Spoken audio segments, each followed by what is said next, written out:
तो देवी का जो आपने ओरिजिनेशन का पूछा है, ये लास्ट वाला क्वेश्चन में आंसर हो गया। उनका ओरिजिन नहीं हुआ है, वो हमेशा एग्जिस्ट कर रही थी।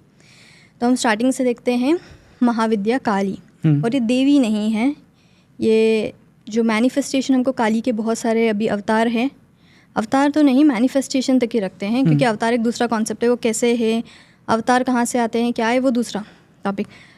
काली महाविद्या फर्स्ट महाविद्या है। तो मैं एक सेकंड के लिए आपको सिर्फ इंटरप्ट करूंगा। आपने कहा ये देवी नहीं है, तो जैसे हम काली देवी बोलते हैं, बहुत सारे मतलब बहुत सारे क्या मेजॉरिटी लोग तो काली देवी बोलते हैं, तो देवी की जगह उन्हें काली महाविद्या बोलना चाहिए। देवी इज़ द रॉन्ग वर्ड। जो लोग वर्शिप कर रहे हैं काली की, वो महाविद्या की जो मैनिफेस्टेड फॉर्म्स है ओके, उनकी वर्शिप कर रहे हैं, क्योंकि महाविद्या की साधना सब लोग नहीं करते। वो भी हम देखेंगे, फर्स्ट में ही एक्सप्लेन करती हूँ मैं। तो फर्स्ट है काली। अब काली जो है वो शिव ही है, जैसे कि हम बात करते हैं 36 एलिमेंट में जो फर्स्ट वन है शिव, वो ही है। और एक और चीज़ मैंने लास्ट पॉडकास्ट में बोली थी कि जो शक्ति है वो शिव के बिना एग्जिस्ट कर सकती है, पर शिव शक्ति के बिना एग्जिस्ट नहीं कर सकते, क्योंकि एक सिस्टम है और उसकी एनर्जी है। जैसे कोई भी एक डिवाइस है, तो डिवाइस फिर यूज़लेस है ना अगर उसमें एनर्जी नहीं है, इलेक्ट्रिसिटी नहीं है। पर वो इलेक्ट्रिसिटी जो है वो डिवाइस में नहीं होते हुए भी एग्जिस्ट तो कर रही है, बस वहाँ पे कनेक्ट नहीं हुई है।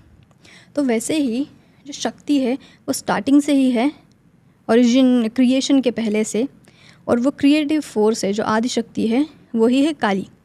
अब काली टाइम की रूलर है, और कॉन्शियसनेस के लिए एक लेवल तक आप साधना में जाते हो तो उसके बाद में यू विल अंडरस्टैंड कि टाइम का कॉन्सेप्ट नहीं होता है। टाइम का कॉन्सेप्ट सिर्फ बॉडी के लिए है। तो टाइम के बियॉन्ड लेके जाने वाली महाविद्या है। और उसके बाद में ब्लैक है, तो जो स्पेस एलिमेंट है वो है काली। और आप पूरे इस यूनिवर्स में देखो तो सबसे ज़्यादा जो एलिमेंट एग्जिस्ट कर रहा है वो है स्पेस। एक एटम में भी जो स्पेस है उसका क्वांटिटी ज़्यादा है। प्लैनेट्स के बीच में भी सब स्पेस है, और इस स्पेस का कोई लिमिटेशन नहीं है। स्पेस जो है इनफाइनाइट है। वो जो वास्टनेस है, वो वैक्यूम है, वो है काली।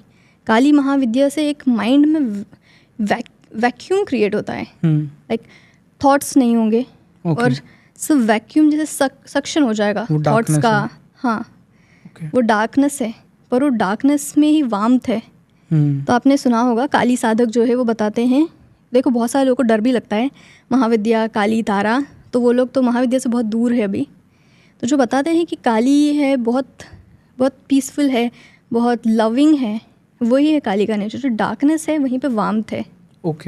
और काली की जो महाविद्या साधना है वो मना करते हैं कि गृहस्थ को नहीं करना चाहिए, बिकॉज देखिए महाविद्या है तो एनलाइटमेंट का लास्ट का स्टेज है, लास्ट स्टेप, उसके बाद एनलाइटमेंट ही है।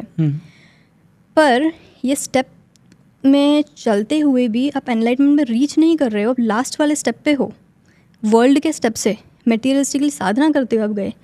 तो जो काली महाविद्या है वो मोक्ष देगी हर महाविद्या जैसे, पर वो मटेरियलिस्टिक जो वर्ल्ड है उसके भी सारे सिद्धियाँ, सुख, वो सब देगी। जैसे काली महाविद्या के साधक जो हैं वो बहुत अट्रैक्टिव होते हैं, जैसे कि ऐसा जो अभी के नॉर्मल ब्यूटी स्टैंडर्ड से ह्यूमन का वैसे बात नहीं करें, जो डिवाइन ब्यूटी है, एक मैग्नेटिज्म है कि वो साधक जाएगा तो नज़र पड़ेगी कि ये कौन है, तो एक अट्रैक्शन आता है, ग्लोरी आती है, वो कीर्ति है। सब होते हुए भी एक जो सबसे ज़्यादा परम तत्व जो मिलता है वो है तीव्र वैराग्य। मतलब वैराग्य, डिस्पैशन, कि वर्ल्ड से इंटरेस्ट टोटल ख़त्म हो जाता है। तो इसीलिए बोलते हैं कि वो साधना नहीं करते हुए श्री विद्या की साधना करें, जो थर्ड है हम उसमें जाएंगे, क्योंकि काली के जो वैराग्य है वो एक नॉर्मल पर्सन उसको हैंडल नहीं कर पाएगा। इतना परम वैराग्य के साथ आप मटेरियलिस्टिक वर्ल्ड में नहीं रह सकते हो, गृहस्थ की लाइफ नहीं जी सकते। आपने कहा कि Kali is space element and the time element, but Kal Bhairav को भी हम टाइम से ही मतलब मैच करते हैं, उन्हें भी हम कहते हैं कि वो भी टाइम के ही देवता है। तो काली और काल भैरव जो है वो इक्विवेलेंट है एक दूसरे के? इक्विवेलेंट नहीं है। तंत्र में जो काली है उनके भैरव को उनके बेटे बोलते हैं वैसे, कि जो सन ऑफ काली वो है भैरव। तो भैरव एलिमेंट भी समझेंगे हम भैरवी महाविद्या में। और काल भैरव जो है वो काल जहाँ पे भी आता है टाइम है, टाइम को जीतने वाले, टाइम के बियॉन्ड जाने वाले। और जो काल भैरव टेम्पल है पता नहीं किसी ने ये चीज़ ऑब्जर्व किया है क्या, बट काल भैरव टेम्पल में कोई भी विज़िट करता है लाइफ में, उसके बाद उसका लाइफ में ऐसे चेंजेस आते हैं, मतलब टाइम पूरा टोटली चेंज हो जाता है।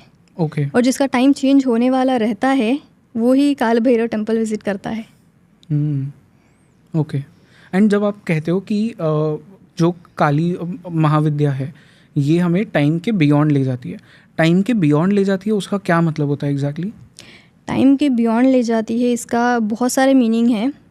अगर आप साधना करते हो तो मैं ज़्यादा डीप में नहीं जाऊँगी, बहुत सारी चीज़ छुपाने की होती है तंत्र में, पर ऐसी सिद्धियाँ मिलती है जहाँ पे आप टाइम के बियॉन्ड देख सकते हो, किसी की भी आइस में देख के आप बता सकते हो कि ये पहले लाइफ में कितनी साधना करी है, आगे कितना और जाना है। खुद का भी देख सकते हैं कि अभी आगे साधना कैसे करनी है। जैसे कि जो महाविद्या खुद रिवील होती है तो वो भी हम टाइम में देख सकते हैं कि आगे साधना कैसे हमको चेंज करनी है। राइट। ओके, सो वो बेसिकली आपको एक सिद्धि मिल जाती है टाइम के बियॉन्ड ले जाना मतलब। Okay, and then you can just मतलब look into the past and also the future.